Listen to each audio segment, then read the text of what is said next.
Police officers could have their pensions docked to punish misconduct in an attempt to drive up standards. It's one of the recommendations by a group of MPs looking into ethics. One former detective who gave evidence to the committee is Kevin Maxwell, and here's his story.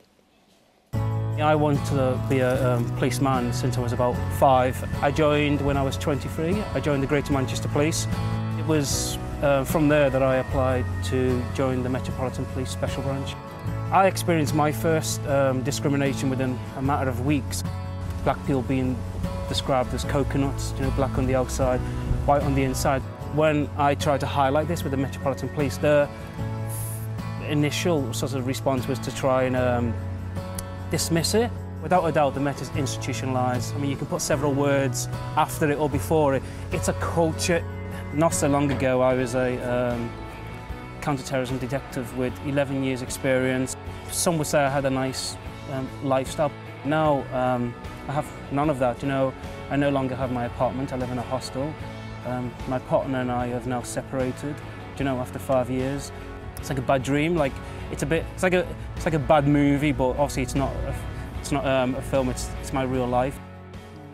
Well, Kevin joins us now, as you can see, along with the chairman of the Home Affairs Committee, Keith Vaz. A very warm welcome to you both. Can I just say to you, Kevin, right away that we've got a statement from the police, and they say that Mr Maxwell's claims relates to events in 2009 and 2010. Since that time, there have been changes across a number of areas, including how to report wrongdoing and managing employees on sick leave. Now, this relates to you. Any other learning opportunities identified from this case will be taken forward. Your response to that?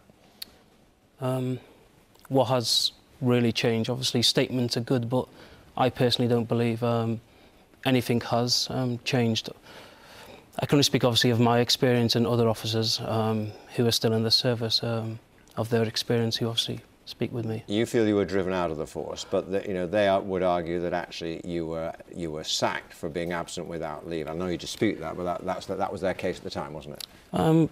The facts, and I tend to deal in facts, there's not much to dispute, is that in February of last year, an employment court, a judge ruled that the Met had discriminated against me because of my race and sexuality 40 times. That's 39 times too many for me. Then I resigned, I gave my notice in September, and then in December, then they sacked me. So it's perverse. I mean, widening it out, I suppose the point of this select committee that Keith has heard evidence on is about one of the recommendations is docking police officers' pensions, because pensions are a huge incentive, aren't they, for officers? What do you make of that as a way of driving up standards and ethics within the force?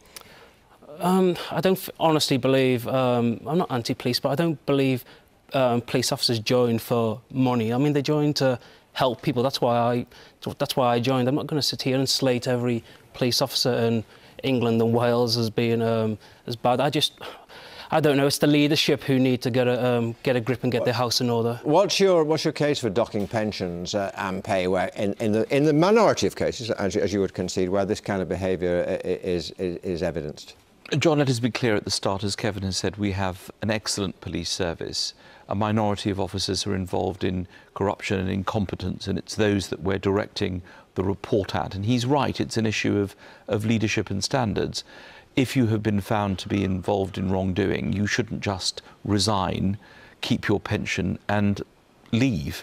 You should face the consequences of the decisions that have been made. And what we hope to do in this report is to make sure that people understand that honesty and trust and integrity should be an that's a basic requirement of any police officer, surely. Well, it should be, and that's why what we've suggested is a code of ethics and integrity, very similar to the Hippocratic Oath, where people have this unshakable confidence in the probity of police officers.